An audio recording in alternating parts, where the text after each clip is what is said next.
అభివృద్ధి గురించి, విద్య, వైద్యం, వ్యవసాయం, పరిపాలనా రంగాల్లో విప్లవాత్మక సంస్కరణలు, ప్రజలకు జరిగిన మంచి గురించి ప్రతి ఇంట్లో కూడా చర్చ జరిగేది. 2 ఏళ్ల కిందట ఏ ఇంట్లో అయినా కూడా చర్చ జరిగేటివి ఏదైనా ఉంటే ఈ అంశాల మీద చర్చ జరిగేది. చంద్రబాబు నాయుడు గారి పరిపాలన వచ్చిన తర్వాత ఇవాళ ఏ ఇంట్లో అయినా కూడా చర్చ ఏ అంశాల మీద జరుగుతూ ఉన్నాయి అంటే రెడ్ బుక్ రాజ్యాంగం, కస్టోడియల్ డెత్స్,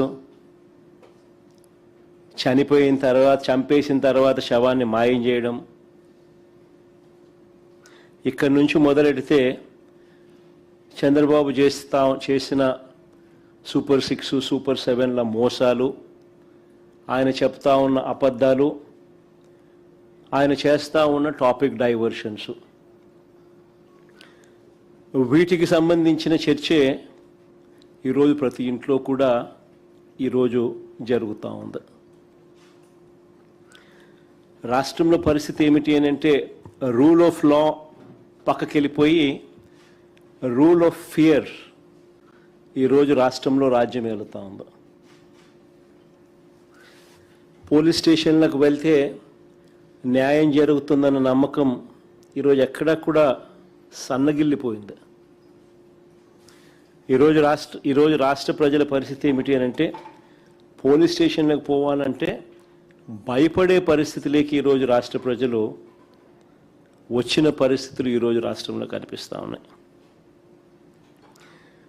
ఒకసారి గమనిస్తే ఇవన్నీ కూడా యాదృచ్ఛికంగా జరిగినవి కావు.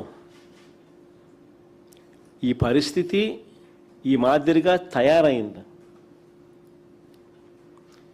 ఈ మాదిరిగా పరిస్థితి తయారు కావడానికి కారణం ఏమిటి అని అంటే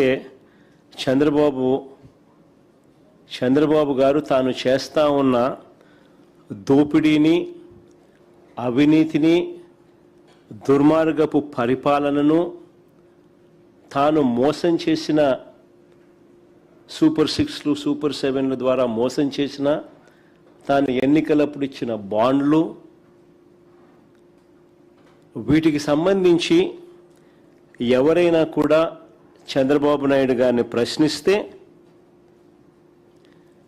ఆ ప్రశ్నించే కార్యక్రమంలో ఏ గొంతు వినపడినా కూడా ఆ గొంతును నొక్కే కార్యక్రమం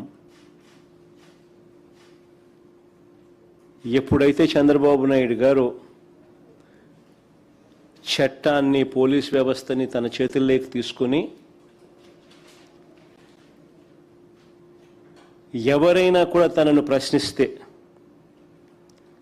ప్రతిపక్ష పార్టీ కావచ్చు, సోషల్ మీడియా యాక్టివిస్టులు కావచ్చు, ప్రశ్నించే జర్నలిస్టులు కావచ్చు, లేకపోతే రాష్ట్రంలో ఎవరైనా సరే తనను ప్రశ్నిస్తే చాలు వాళ్ళందరినీ కూడా అణిచివేసే కార్యక్రమంలో చంద్రబాబు నాయుడు గారు చట్టాన్ని, పోలీస్ వ్యవస్థను తాను వెపనైజ్ చేసినాడు.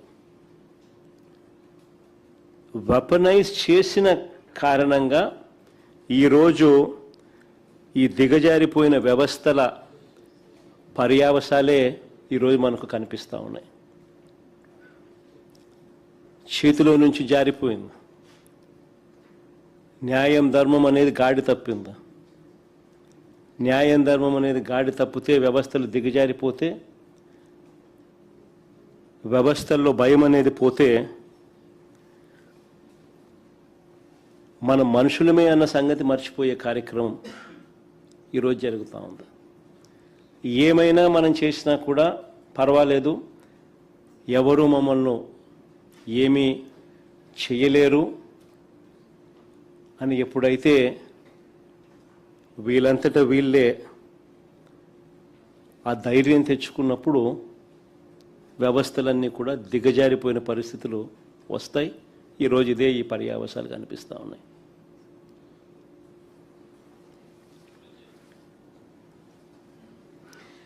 విజయవాడలో మొన్న జరిగిన సాయికృష్ణ కేసు తీసుకున్న పోలీసుల వేధింపులకు గురై క్రాంతి కుమార్ అనే అబ్బాయి ఏకంగా వీడియో చేసి మరణ వాంగ్మూలం ఇచ్చి ఆత్మహత్య చేసుకున్న ఘటన అయినా సరే, కర్నూలు జిల్లాలో లాకప్ డెత్కు గురైన దళిత మహిళ గంగమ్మ కేసు తీసుకున్న, తెనాలిలో తిరుపతమ్మ కేసు తీసుకున్న, శ్రీకాకుళంలో సంతకవిటికి చెందిన కళావతి కేసు తీసుకున్న, రాష్ట్రంలో నెలకొని ఉన్న భయానక వాతావరణానికి ఇవన్నీ కూడా అద్దం పడతాయి. దిగజారిపోయి ఉన్న చట్టం, పోలీస్ వ్యవస్థకి ఇవన్నీ కూడా అద్దం పడతాయి. కస్టడీలోకి తీసుకొని ఒక మనిషిని దారుణంగా కొట్టి చంపి కుట్రపూరితంగా సీసీ ఫుటేజ్లను సైతం మాయం చేసి చివరికి శవం కూడా కనపడకుండా మాయం చేసి ఆ శవం ఎక్కడుందో, ఏం చేశారో, ఏమైందో కనీసం కుటుంబ సభ్యులకు బూడిద కూడా ఇవ్వని అత్యంత అమానవీయ పాశవిక ఘటన జరిగి, ఈ ఘటన కూడా ఎక్కడ జరిగింది? So called state head quarters. అంటే చంద్రబాబు నాయుడు గారి ఇంటికి ఆమడ దూరంలో.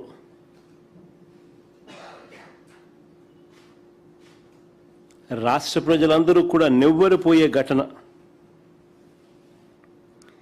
ఇవి ఒక్కొక్కటిగా కూడా బయటికి వస్తూ ఉంటే ఆంధ్రప్రదేశ్లో ఇలాంటివి జరగడం ఏమిటి అని చెప్పి చంద్రబాబు నాయుడు గారిని ఎవరూ కూడా నిలదీయకూడదట.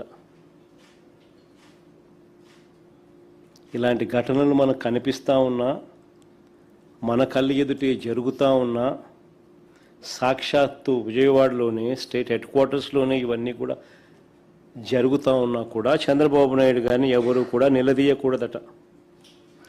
వీటి గురించి ప్రశ్నిస్తే, వీటి గురించి నిలదీస్తే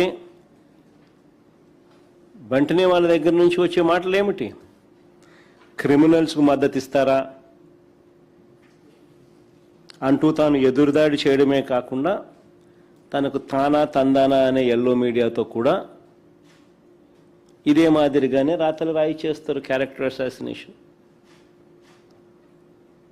జరిగిన ఘటనలో అమానవీయంగా ఒక వ్యక్తిని పోలీస్ కస్టడీలో తీసుకోవడం, కొట్టడం, చంపడం, కుట్రపూరితంగా సీసీ ఫుటేజ్ను మాయం చేయడం, చివరికి శవం కూడా మాయం చేసిన పరిస్థితి. చివరికి ఆ తల్లికి కనీసం